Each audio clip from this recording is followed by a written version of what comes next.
Mediunidade gratuita.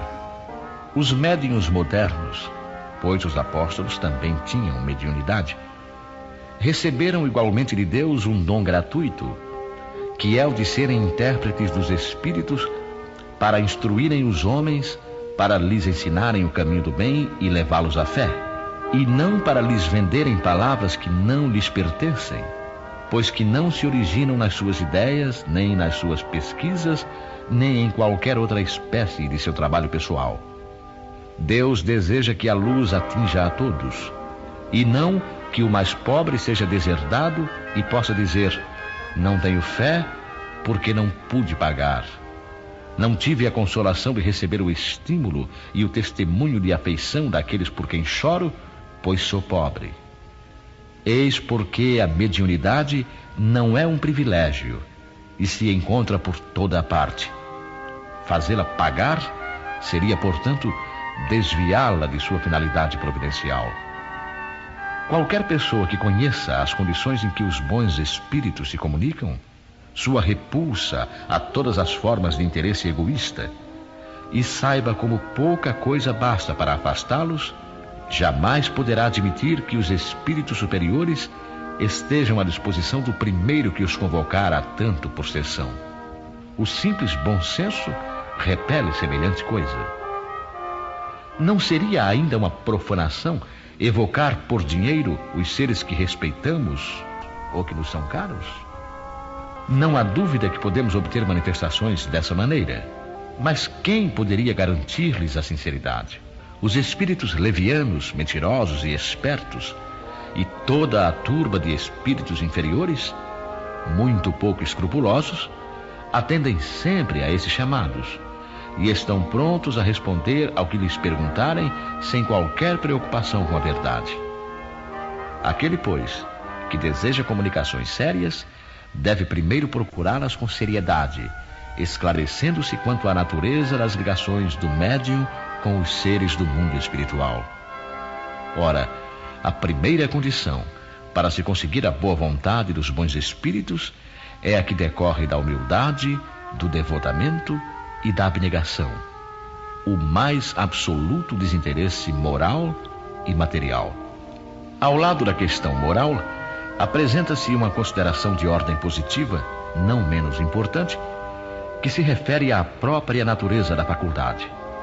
A mediunidade séria não pode ser e não será jamais uma profissão, não somente porque isso a desacreditaria no plano moral, colocando os médiuns na mesma posição dos ledores da sorte, mas porque existe ainda uma dificuldade material para isso.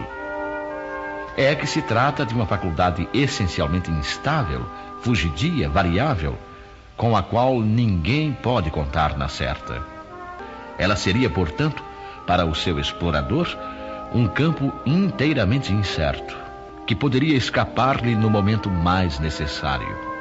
Bem diversa é uma capacidade adquirida pelo estudo e pelo trabalho, e que por isso mesmo torna-se uma verdadeira propriedade, da qual é naturalmente lícito tirar proveitos.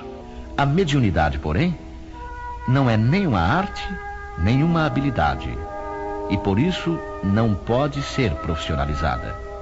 Ela só existe graças ao concurso dos espíritos.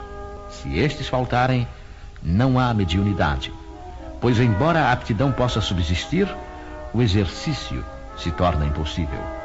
Não há, portanto, um único médium no mundo que possa garantir a obtenção de um fenômeno espírita em determinado momento.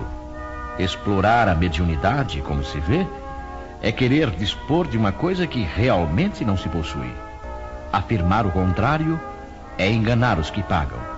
Mas há mais, porque não é de si mesmo que se dispõe, e sim dos espíritos, das almas dos mortos, cujo concurso é posto à venda. Este pensamento repugna instintivamente. Foi este tráfico, degenerado em abuso, explorado pelo charlatanismo, pela ignorância, a credulidade e a superstição, que provocou a proibição de Moisés. O espiritismo moderno, compreendendo o aspecto sério do assunto, lançou o descrédito sobre essa exploração e elevou a mediunidade à categoria de missão. A mediunidade é uma coisa sagrada que deve ser praticada santamente, religiosamente. E se há uma espécie de mediunidade que requer esta condição de maneira ainda mais absoluta, é a mediunidade curadora. O médico oferece o resultado dos seus estudos, feito ao peso de sacrifícios geralmente penosos. O magnetizador, o seu próprio fluido e, frequentemente, a sua própria saúde. Eles podem estipular um preço para isso. O médium curador transmite o fluido salutar dos bons espíritos e não tem o direito de vendê-lo. Jesus e os apóstolos, embora pobres, não cobravam as curas que operavam.